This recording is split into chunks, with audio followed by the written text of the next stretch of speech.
I should have known something was wrong when the realtor handed me the keys with shaking hands. "You sure about this place?" she asked for the third time, her voice barely above a whisper. "There are other properties, nicer ones, in town." But I was done with towns. Done with neighbors who knew my business. Done with sirens at all hours. Done with the constant hum of humanity pressing against my windows. After what happened in Chicago, after Sarah, I needed silence. I needed to disappear. The cabin sat on 47 acres of pristine Montana wilderness, 3 hours from the nearest grocery store. No cell towers, no internet, no people. Perfect. The first week was everything I'd dreamed of. I woke to bird song instead of car horns, spent my days chopping wood and reading by the fire. At night, the silence was so complete it felt like being wrapped in velvet. I slept better than I had in months. But by the second week, that silence started to feel different, heavy, expectant. It began with small things.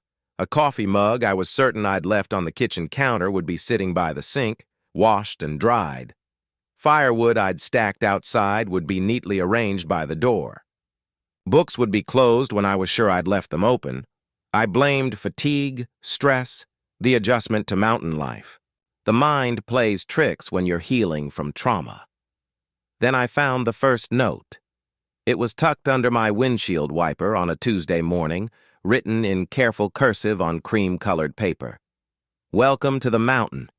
We've been waiting. My..." Blood went cold. There was no signature, no indication of who might have left it. I looked around the clearing where my cabin sat, scanning the tree line for any sign of movement. Nothing but pine and shadow. I drove to town that afternoon, the note burning in my pocket. At Murphy's General Store, I approached the elderly clerk behind the counter. "Someone left me a note," I said, showing him the paper. "Do you know who might have..." His face went white. The can of beans he'd been pricing slipped from his hands and clattered to the floor. "Where did you say you were staying?" he whispered. "The old Hendricks place, up on Cedar Ridge." He shook his head slowly, backing away from the counter. "You need to leave. Tonight." "What? Why?" But he'd already disappeared into the back room, leaving me standing there with more questions than answers. That night I barely slept.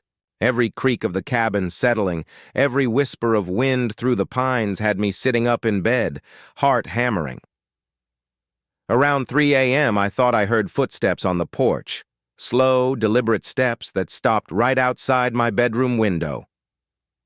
Grabbed the baseball bat I'd started keeping beside my bed and crept to the window. The moon was nearly full, casting everything in silver light.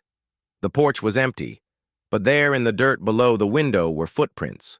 Bare feet. Human, but wrong somehow. The toes too long, the heel too narrow. In the morning, I found another note. This one slipped under my front door. "You have such beautiful dreams." My hands shook as I read it. How could anyone know about my dreams? How could they have gotten close enough to slip a note under my door without me hearing? I spent that day installing motion sensors around the cabin, rigging up an alarm system with some equipment I'd ordered online before moving here. If someone was watching me playing games, they wouldn't catch me off guard again. The alarms went off at 2:17 a.m. I bolted upright, grabbing my bat and the flashlight from my nightstand. The motion sensor lights had kicked on, flooding the clearing, in harsh white light. Through my bedroom window, I could see them. People. Dozens of them standing at the edge of the tree line. They were perfectly still, arranged in a loose circle around my cabin. Men, women, children, all barefoot, all wearing simple white clothes that seemed to glow in the artificial light. Their faces were turned toward my window, and even from a distance, I could see their eyes reflecting the light like an animal's. Blinked. And they were gone. Just gone. As if they'd never been there at all. But the motion sensors were still blaring, and there in the soft earth around my cabin were dozens of footprints. The same elongated, narrow prints I'd found under My window. I didn't sleep for the rest of the night. I sat in my kitchen with my back to the wall, bat across my knees, watching the windows until dawn broke over the mountains. The next morning brought a new note, placed neatly on my kitchen table while I'd been in the bathroom. We see you seeing us. That was it. I was done. I threw my essentials into a bag and headed for my truck, but the engine wouldn't turn over. I popped the hood and found my battery cables had been cut, cleanly, deliberately. Someone had wanted to make sure I couldn't leave. The walk to town would take 6 hours through rough terrain. I had no choice. I started hiking just after noon, following the old logging road that led back toward civilization. The forest was unusually quiet. No birds, no insects, just the sound of my boots on the gravel and my increasingly ragged breathing. I'd been walking for about an hour when I realized I wasn't alone. They were following me, staying just out of sight in the trees on either side of the road. I could catch glimpses of white fabric between the trunks, hear the soft pad of bare feet on pine needles. Whenever I stopped to look directly, the sounds ceased, but I could feel their eyes on me. "What do you want?" I shouted into the trees. The only answer was the whisper of wind through branches. I walked faster, but they kept pace. By the time the sun began to set, I realized with growing horror that I'd been walking in circles. Somehow, impossibly, the road had led me right back to my cabin. The building sat in its clearing exactly as I'd left it, smoke curling from the chimney I hadn't lit. The front door stood open, warm light spilling onto the porch. I had no choice but to go inside. The cabin was exactly as I'd left it, except for the table. It was set for two with my mismatched plates and the good silverware I'd inherited from my grandmother. 2 glasses of red wine sat breathing beside a casserole that smelled like my mother's cooking. A woman sat in the chair across from my usual spot. She was beautiful in an unsettling way. Pale skin that seemed to glow from within, long dark hair that moved without any breeze, and those same reflective eyes I'd seen in the forest. She wore a simple white dress that looked like it belonged to another century. "You're late for dinner," she said, her voice like wind chimes. "We've been waiting. Such a long time. Who are you?" My voice came out as a croak. She smiled, revealing teeth that were just slightly too sharp. "We're your neighbors. We've lived here much longer than you, but we don't mind sharing. The mountain is big enough for all of us." What are you?" "Does it matter? We mean you no harm. We simply wanted to get to know you. It's been so long since someone new came to stay." Against every instinct screaming at me to run, I found myself sitting down at the table.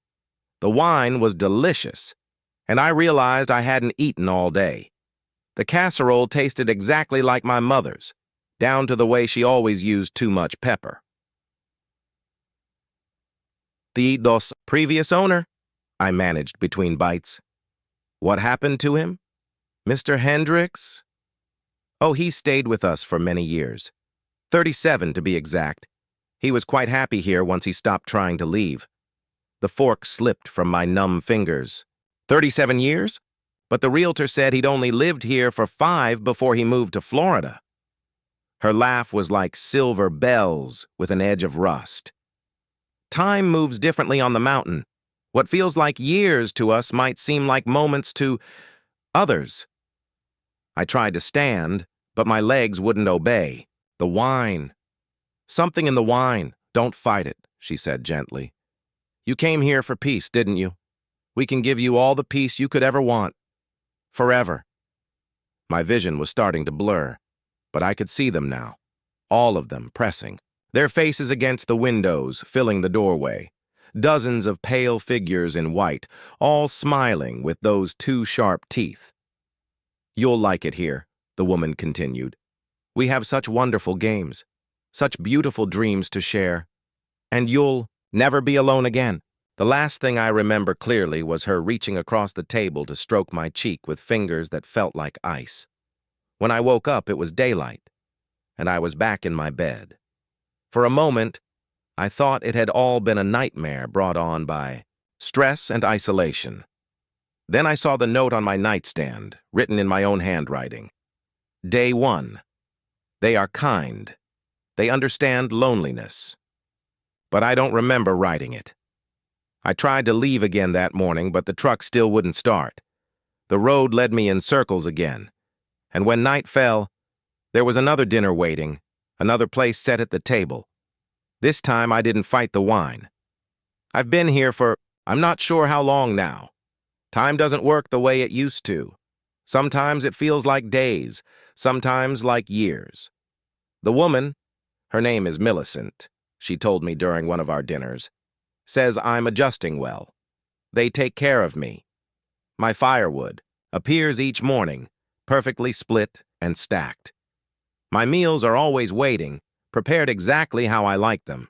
My clothes are washed and mended while I sleep. They even fixed my truck, though the road still leads nowhere but back to the cabin. During the day I'm alone, I read. I write in the journal they gave me. I walk the boundaries of the clearing. But I can always feel them watching from the trees, waiting for nightfall.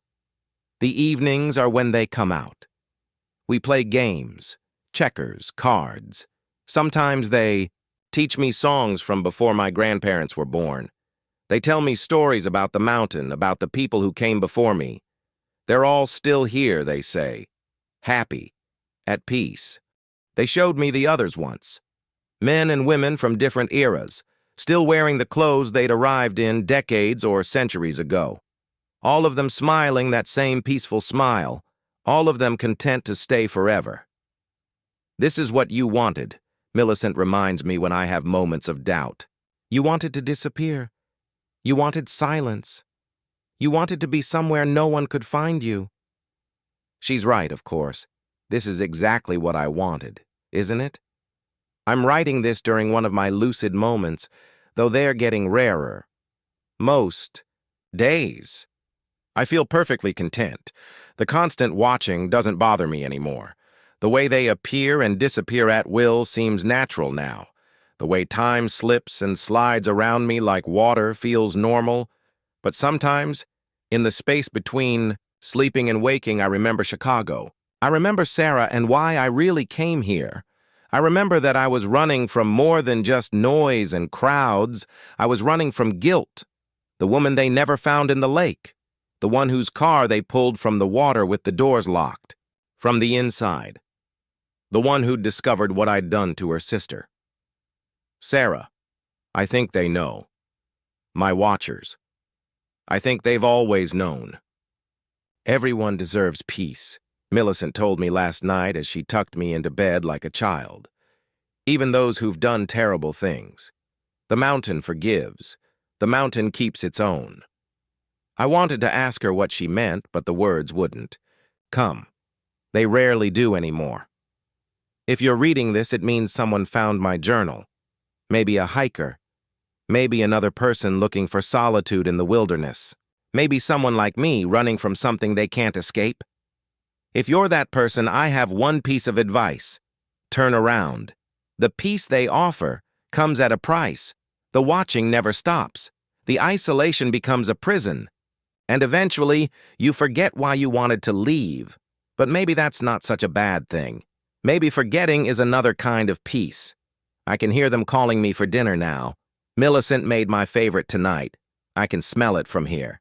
She's so good to me. They all are. I should go.